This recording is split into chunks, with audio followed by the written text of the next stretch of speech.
What up, guys and ghouls, and welcome to another episode of Fright Mic. I'm Liz. I'm Sam. And we are closing out our vehicle car-themed month. We're driving off into the sunset. Aww. It's over. It is. But we're ending this on a interesting note, I'll say. Yes. An interesting note. We're closing it out with The Wraith, which came out in 1986. And I feel like no one has heard of it. I people certainly who did want to forget. It was a first time watch for me, but not for Sam. So I had never, I can't even say I hadn't ever heard of it before. I had, but I just never, I don't know. Yeah. It was never on my radar. I feel like if you were to just watch it, you wouldn't classify it as a horror movie per se.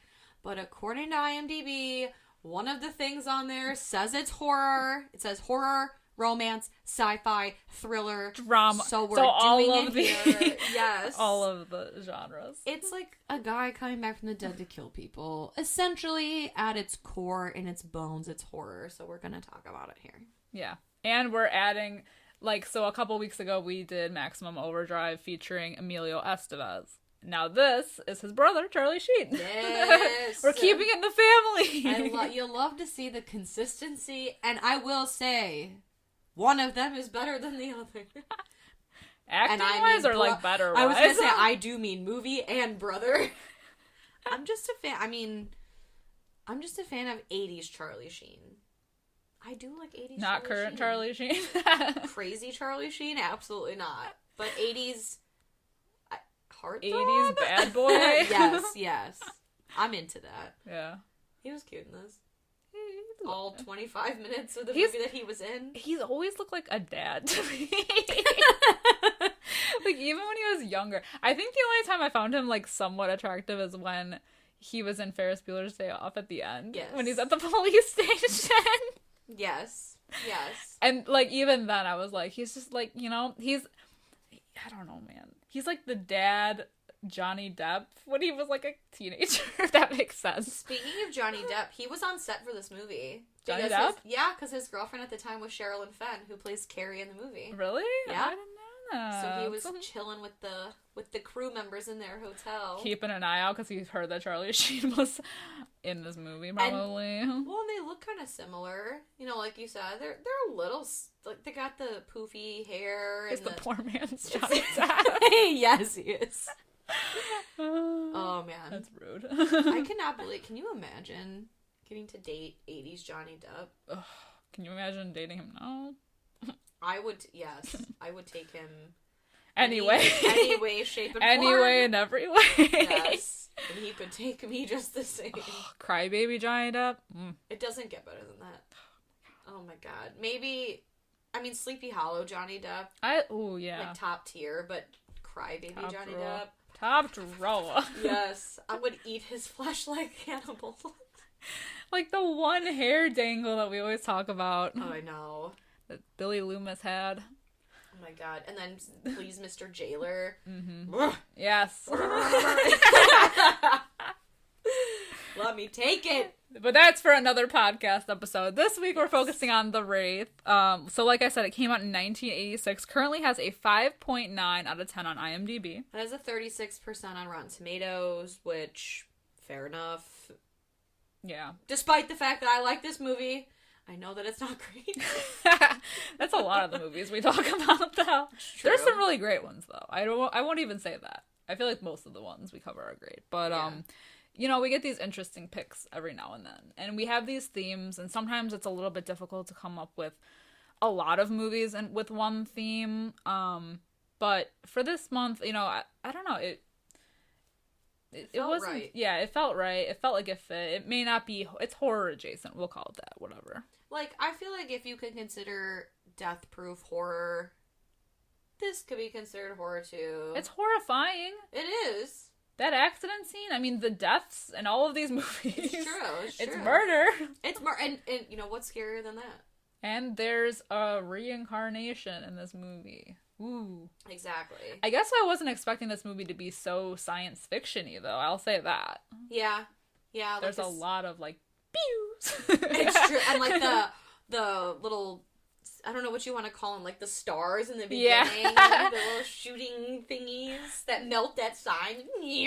Oh, that and the, like, whenever he disappears in the car where it's like, it's just like light rays. Exactly. They look like little comets shooting across the sky. Oh my god. I know. It is fun though. Like, I don't know. It's hard to come up with movies that fit a theme that I feel like haven't been done to death. That's true. You know, or that you absolutely do not like. Yeah. You know, like we had talked about The Hitcher. But I'm sorry, I'm just going to say here and now, I hate the original, I hate the remake. I haven't seen them, I don't think. They're horrible. At least in my opinion. She vetoed that immediately. Yes. No, absolutely not. I watched them both during quarantine. I watched the original first with Rutger Hauer, and I was like, I mean, the original sucked, but there's the remake, and the remake also really sucks. I think even worse than the original. I just don't think they're exciting. Yeah. I don't know. But, whatever. We're here now, and I feel like we're the only ones to talk about it. Hey, that's fine, though. Fine with us. We're reaching a niche. Exactly. Of Wraith fans. And you know, what I do like about this movie, it's similar to like how when we were talking about The Car, I like the small town desert vibe. I think that's like a new thing. Yes. That I've experienced. Like, I don't know. It's like, I know I referenced Tremors before too, with the like town in the middle of the desert. You know, like they show it in Creepshow too. Like, just, I like the small town desert vibe. It's so different than I feel like most of the suburbs, you know? Yeah, exactly. Yeah, and so this movie takes place in, like, a similar setting. It's, like, a town in the desert in Arizona, you know? It's a very small town. They don't show very much of it. Yeah, we got some weird, I don't even know what you'd call it. It was, like, you know that beach, I guess a beach? Yeah. But then there was almost, like, a little lazy river channel. Like a quarry. Right. And then later on in the movie when Charlie Sheen and Sherilyn Fenn go to that like waterfall where she takes her titties out, like I don't know if that's the same place or a different place. What do they call hot springs? Hot springs. Hot steams. And then we get Big K's burger. And then other than that, it's just a lot of like driving. Yeah. And then Packard's shop. Yeah.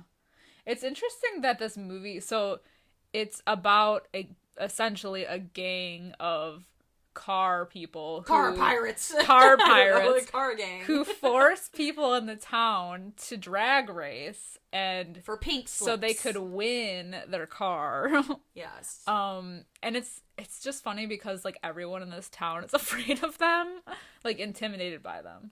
And they're just like a bunch of weirdos. Yeah. They all have like weird, I guess not weird names, but, well, except for, well, some of them do. So you've got Packard, who's the leader, and then there's Ollie, and then there's Skank, and, what's his name? Gutter Boy, and then you've got Minty, and then there's Clint Howard, plays a guy named, oh my god. I don't even want to say it, because it sounds a little, like derogatory. But regardless, I don't want to say it. They remind me of like the Lost Boys. A little bit, yeah, or like Rufio and the Lost Boys, yeah, yeah. They remind me of like the Lost Boys, but with instead of like the bikes or like the motorcycles, they have cars. True. It's like a Fast and the Furious movie. Yeah, like 80s style. Yeah, I will say like Grease meets Fast and the Furious. I'm racing a red Thunder Road. Except instead of Thunder Road, it's like Lookout Mountain. Yeah. He says he's at Lookout Mountain. Let's go, boys! And the fact that, like, once they start racing and dying off, they go to the same road where the other people have died. It's like the only good racing road in the whole desert. I mean, I guess. I don't know. The one, like, flies off a cliff, and then they go back, the next time to the same road. Right. Very interesting. Ugh. I know. It's kind of like The Car a little bit. Yeah, that's true. You know, where they're all just like racing through the desert. For most of them. Yeah, and then at one point the police tried to set up a barricade. Yeah. And it doesn't work. The car literally just like drives through it. And then they're like, well, that's it. Yep. We've done all we can do. Time to go home. Right. I think that's literally what Randy Quaid says, like, at the end of the movie. Oh, you know what? I'm getting too far ahead. Let's just talk about it. Yeah. So these gang members, they terrorize people in the town. They, the leader of the gang has his eyes for, Carrie. And she's with this guy named Jamie. So they hook up. And of course, it ends up that the gang members stab Jamie. Which we find out in, like, weird flashback scenes. Yeah, because... Which I didn't understand right away. I know we talked about this. I didn't understand at first that because we have the scene of them in the beginning getting, like, taunted by them, I guess. And then it cuts to, like, Charlie Sheen coming back. And I didn't put it together. I was like, what happened to the other guy? You know, like... I feel like so it's a totally different couple that they race in the beginning. Oh! Yeah, they're that makes sense then. Yeah. Because I'm like, wait, what? Who are these people? Yeah, no, it's totally different couple. The first time we get a flashback, or, like, indicator of, like, Jamie and Carrie is when they're at the beach. Because that's what I thought. Yeah. I was like, why was the girl in the beginning blonde, and now this girl's a brunette? I was like, what the fuck is happening? I was so confused. It is kind of a little confusing to start the movie with a couple that you never see again. Yeah. I guess it was just like an opening. Like, you know. Like a little, like, taste of what it is. Yeah. Yeah, fair enough. It reminded me of, this movie kind of reminds me a little, too, and I guess I don't know which one came out first, but that movie, Sometimes They Come Back, which is also a Stephen King movie. And The Wraith is not, but Christine was. Yeah. And Maximum Overdrive. Yeah. He likes a lot of cars. At least I'm fairly certain Sometimes They Come Back as a Stephen King. But there's, like, a whole car gang in that, too. Yeah. But I almost feel like they should have just started the movie with the flashback. Yeah. So we knew who that was. Like The Crow. Yeah, exactly. Yeah, so this new guy, Jake, who is Charlie Sheen, comes to town on a motorcycle. He's the new kid. He meets Carrie outside of her house, and I feel like even though the relationship between the two of them is, like, cute, because you find out later he's the reincarnated version of her old boyfriend that got killed, I just feel like it develops really fast. Yeah. Because, like... It's like love at first sight. Yeah. Well, because she's, like, leaving her house, and he's like, hey, I'm new, and she's like, oh, and then, like, they meet one other time, and then all of a sudden she's, like, whipping her boobs out, and they're kissing. That's what I was thinking, too. Yeah. Like, damn. It develops fast. It's a really small town. You're right. The men must be ugly. Yeah. But, I mean, yeah. Yeah. So, like, we see, that's the first time we meet him, then all of a sudden they're at the beach, and that's where we get the flashback. We see Charlie Sheen, he's got all these marks on his back. He meets this kid, Billy, who's telling him, like, oh, that's Carrie, I don't know, Carrie Johnson, I think, like, her name is, or whatever. But you have to wear dark glasses because her boyfriend, Packard, everyone's afraid of him. And then he says that his brother used to date her, his brother Jamie, and he ended up getting killed. And then Packard sees Charlie Sheen's character, and then we get, like, that weird flashback. And you can kind of, like, obviously you put two and two together because you see them, like, cutting his back in the same pattern that Charlie Sheen has the marks on his back. But he looks a little different, and Packard's like, that guy looks familiar. And then he goes to talk to his, like, gang members, and he's like, you see that guy? If he's ever around Carrie, you better tell me, because I don't like it. I don't know, he's like, for being such a macho man, they're always so insecure. Yeah.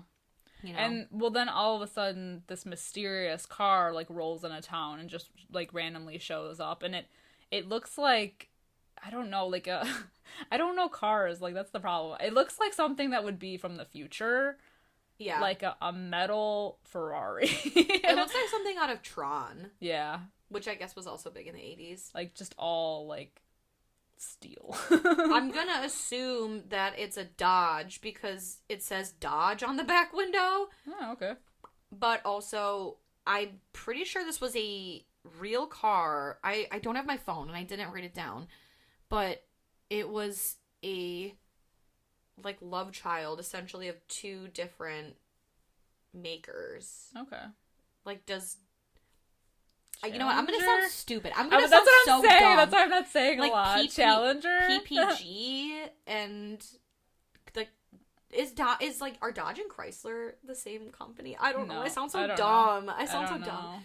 But I don't know. I assume it says Dodge on the back window. At least I think it does. But they made the real car, and it cost like $1.1 million to make. Oh, damn. And it was like super high tech and like really advanced, and it was like the love child of these two companies. That's what I read. I feel bad I didn't write it down in my notes. That's fine. We don't know what we're talking about. I think that's evident. I know, that's obvious.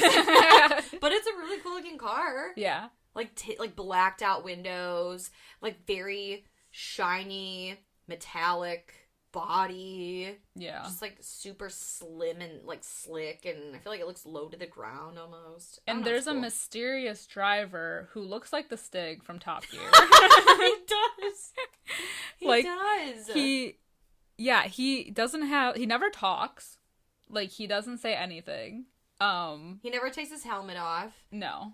Until the end. But it's fun. Well, it's funny because at one point, like Clint Howard, he's like, remember when the Wraith, we'll call him the Wraith, when he comes to the shop, and then it's just like boom, and you can just like see his eyes, and Clint Howard's like, ah, like, you can't see anything. What the hell are you talking about? Visions of a ghost. Yeah. Yeah, he does look like a little spaceman. Very 80s sci-fi, and he's got like a weird shotgun, like a modified shotgun that he carries laser around. Beams. Yes. But you don't see his face the whole movie until like the end, but he basically wants it to be like a pissing contest. He tries to lure these guys with their egos and their cars to drag race. He doesn't even have to say anything, and like Packard is like, "Duh, you go race him now." Like, we need to get this guy, but he doesn't even say anything. I know. He just pulls up, and they're like, "We need that car, boys." Yeah. Well, because he says, it's understood. They just drive to the spot and then they go for it. Right, and it's like they all take turns, I guess, racing and these dying. cars. Right. The first guy to race is Ollie. And they race, and, you know, they're kind of, like, neck and neck at first, and at one point, the futuristic car, the Wraith, just takes off, and Ollie kind of loses sight of him, and so he speeds up, and all of a sudden he's coming around this turn, because it's all, like, mountainside, essentially, and the Wraith's car is just parked right on the edge there, and so he goes to slam on the brakes, but it's too late because he crashes through the ghost car and over the side of the mountain, and just like kablooey, you know? And the cops that come, they're like, "Do you think he made it?" Yeah. See, do you think he's okay? The car is on fire. Right. It's a fireball. Well, and then they make a big deal out of the bodies all being the same, and nothing ever comes of it, but they do that. Yeah. Like, the car's burnt to a crisp. The bodies do not have eyeballs. Yeah, and they're basically, like, preserved in a way. Like, they show a couple of the bodies, and it's just it's really strange. Yeah. But nothing ever, like, comes of it. It's not like Black Christmas where they're using eyeballs as decorations or something. Yeah. So, whatever. Yeah, and then the shoot up with the garage. Yeah. It's, like, very confusing. And, like, Charlie Sheen, like I said, he's in the movie for, like, a total of 30 minutes. So we kind of, like, through, basically between racing scenes, we're just getting, like, clips of Carrie working at Big K's Burger, and Packard and his gang just being a nuisance and threatening her. Like, at one point, they're in the car together after, I believe, Ollie's death. It was either after Ollie or Minty's death, and he's sitting there telling her how much he loves her, and how he loves her so much that he doesn't feel any pain. He's like, "We're blood brothers." And I was like, ew. And then he's like, "Well, I guess we're like more like blood lovers." And then he's cutting them with the knife. I know. I'm just like, why would you call your like girlfriend your blood brother? Yeah, that's weird. I don't know. So just weird. But yeah, essentially, that's all that's really happening between racing scenes. And he even leaves the note in his car to like lure them back. Yes, and I think was that before or after he blows up the shop? I think it was before. Yeah. Because they're all like hanging out at Big K's and they're waiting for him. They're like, "It's getting a little cramped in this town," or "It's getting a little out of hand," or whatever. And then they're looking out for him, and the note just seems to materialize. It's like, I'll be waiting at Thunder Road or Lookout Mountain or whatever. And so then they go, and I love that they're all waiting for him. It's the desert. I'm assuming it's quiet. You'd be able to hear this futuristic car coming, but, like, the car is literally, like, coming over the hill, and I think it's, like, Clint Howard. He's like, there he is! Yeah, no shit. No shit. But then Minty's like, it's my turn! So then they race, and essentially it's the same outcome, except he just explodes instead of going over, like, the cliff. Yeah. But the Wraith car always, like, rematerializes after they crash through him. That's the thing. Yeah, and takes off, so the cops never... Yes. You know, they know there's another driver, but they can never find him. So, because he's sneaky like that. Exactly, because he'd be disappearing, because he's the Wraith. Yeah, and I think like another scene that happens in between all of like the drag racing is when the two gang members they go after Charlie Sheen's character and Carrie on the his bike. Yes. And they're, like, doing that whole chase scene. Like, it's just crazy. I don't know, like, they end up, like, flipping over, right? Yeah, like, at the end of it. So what happens is Charlie Sheen picks Sherilyn Fenn up from Big K Burgers, and he's gonna take her home, and Skank and Gutter Boy see her, and they're like, oh, well, you know, Packard said if we ever see the two together, we have to get them, so they chase them, and they go under this tunnel, and essentially Gutter Boy goes to shoot them, but shoots the car, like their car instead, and so Skank driving, he's like, you shot out the steering! And so they crash and flip over their car, but they live. And so they're, like, coming up with, like, excuses as to why their car is going to be effed up and what they're going to tell Packard or not tell Packard. Yeah. And then it's funny because when But he happens to see them. Yes. Well, because he's, like, of course he's following Carrie, so he sees Jake kissing Carrie in front of her house, and he's, like, smoking and being weird, which I think it's funny because he has a very distinct car. It kind of reminds me of, like, the Daytona that they raced for in the beginning, but... like, you don't see the car sitting there? Like, right. I don't know.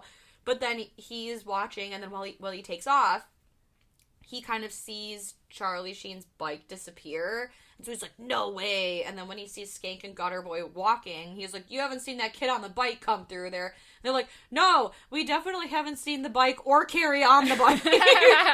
And, yeah, I just think it's so funny. They're like, why? Packard's like, why are you walking? And they're like, something happened to our car, boss. Like, I don't know. Cronies. Yes, they're just idiots. There's a lot of scenes like that where it's like the obvious thing. Like when he showed up to the garage, he could have just killed them all right then and there. But he had this elaborate scheme to lure them out in the desert, to have them drag race, to fly them off a cliff and explode their cars. He's just prolonging the suffering. He's just so mad. Yes. Well, and I don't know, too, I mean, it's like science fiction romance, like that part of the movie where it's like Charlie Sheen has come back, because at one point he does tell Carrie, he's like, you know, I've come a long way for you, and I don't, like, my time is running out, essentially, so then I don't know if it is, like, the car version of The Crow, where he only has so much time, or it's like he only can last until his mission is done, but then they take off together at the end. That's what I was thinking too. I'm like, is he gonna disappear at the end? But then when he doesn't, I'm like, okay, so no. Right. Very confusing. But why does he say that? Or maybe he only has a certain amount of time to be the driver. Wraith? Yeah, like the Wraith. To, yeah, like you said, complete his mission of revenge. This really is kind of, and I mean, I know this movie came out before The Crow.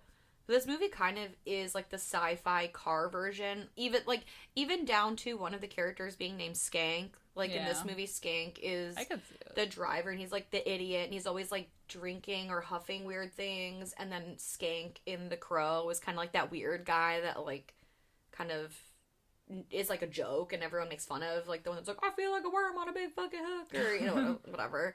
Yeah, I don't know. I could see it. I could see the similarities for sure. Yeah. It's like the sci-fi version of it.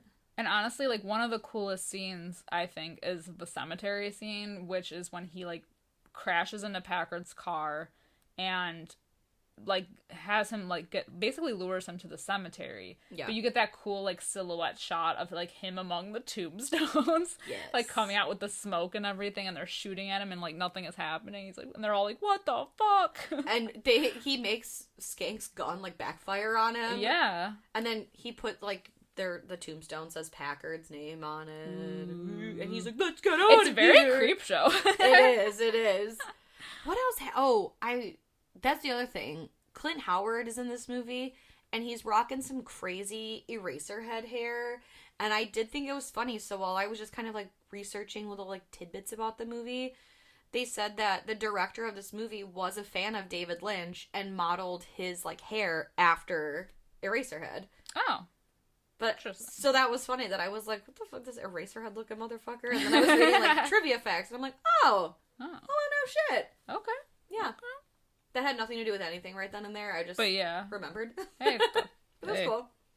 Yeah. But I do feel, I don't know, I just really like the romance aspect of this movie. I sound so lame, but this movie is just like so goofy. So goofy. It's just like, I don't know. I've only seen it, this is my second time watching it, but the first time I watched it, I remember like really liking it. Because I like 80s Charlie Sheen. I like Sherilyn Fenn. I like the vibe of the movie. The soundtrack is good. I feel like it has a good pace to it. It's not too long. They have, like, enough to keep things going or interesting, at least, between racing scenes. And I like the little romance added into it.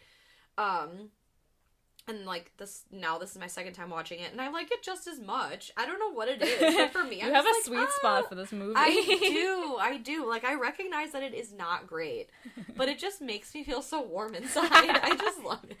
Seeing those bodies explode and fizzle out just puts all the little warm feelings in your heart. It's true. It does. It does.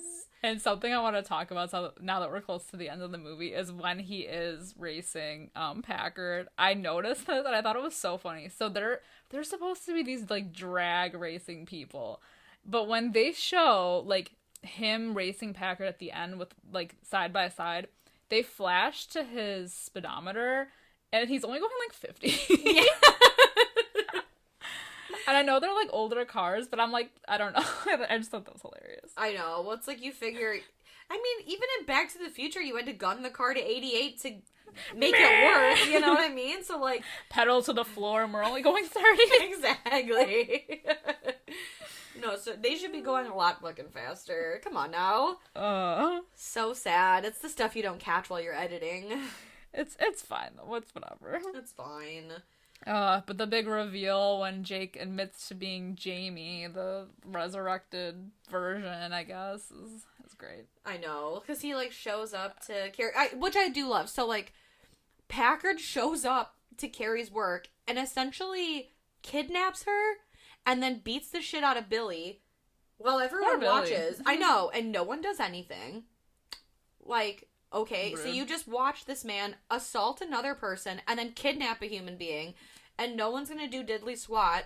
And then while they're driving, he's like, "We're going where no one can find us, West, baby, California." And then the ghost car comes out of nowhere. Which isn't that far if they're in Arizona. Right, like not far. And then the ghost car shows up and he's like, "You want to go?" And so he drops Carrie off on the side of the road of the like in the desert. Yeah, and she's seen walking back, but like.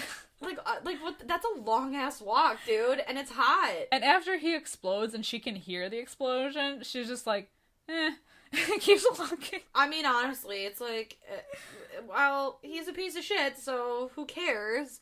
But yeah, she walks her ass all the way home, and then the car appears, and he gets out, and it's the spaceman suit, and it's like, you know, like sci-fi noises. And then Charlie Sheen appears, and she's like, "Who are you?" And he's like, "You know who I am." She's like, "Jamie." I don't know. I don't know, man.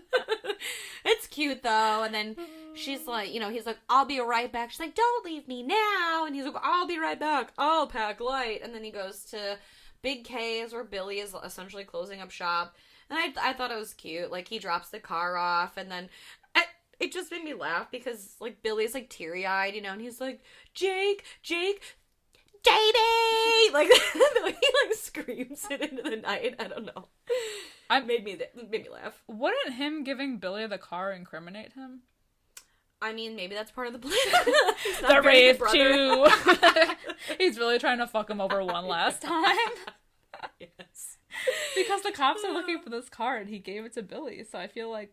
But are the cops looking for the car? Well, they do give up in the end. Right, because Randy Quaid, essentially, like, he sees Packard's body, which I do just have to mention. Packard was fully clothed with a helmet when they were racing, and when they find his body, he's, like, laid out, like, his nipples are out, like, he's essentially, like, fully naked, but, like, preserved, and his car is in flames. Well, that's the whole thing. I feel like there was a subplot with these preserved bodies. Like, why? Right. Yeah, like you said, they don't explain it, so it's just, like, a thing that happened. Right. And so they see his dead body, and Randy Quaid's like... You can't catch what's not there. I don't know, some stupid shit. He's like, we're done, boys. Pack her in. That's it. Like, this dude just killed 5 people, really. Yeah. And they're like, oh, well. That's it. Oh, well. I guess it's a ghost. Yeah. That doesn't happen. Can you imagine? He was just so tired. Honestly. It's so crazy. I don't understand. Oh. Like, the acting is so interesting in this movie. It is. It's not the worst. Like, I definitely feel like Maximum Overdrive, the acting was, like, terrible. And it was so boring. At least this was interesting. But the acting was definitely interesting. Yeah. It wasn't as, like, zany as Maximum Overdrive. Like, there wasn't, like, those, like there wasn't that humor. That, like, underlying humor, but it was, at least it had, like, the effects. True. That Maximum Overdrive didn't have. And it didn't have Lisa Simpson in it with her screechy true. voice. Curtis! Woof. There was just a whole lot of 80s cheese. I mean, both of them were in the 80s, so, but, True. you know. But we like that. We like the 80s cheese. We do. I just love this movie. I love the soundtrack. I just love everything about it. I almost kind of feel like when Charlie Sheen acts, he's reading from cue cards. That's why he's always so squinty. I think so. It's true. He wasn't even looking at her for some of it. He's just like, you know, right. Squinting off in the distance. Sun in your eyes, treasure in the distance. You know. But whatever. He's easy on the eyes. He showed up. True. Yeah, wait, I don't think I said it. He was on... Did I say it already? That he was on set for only one day?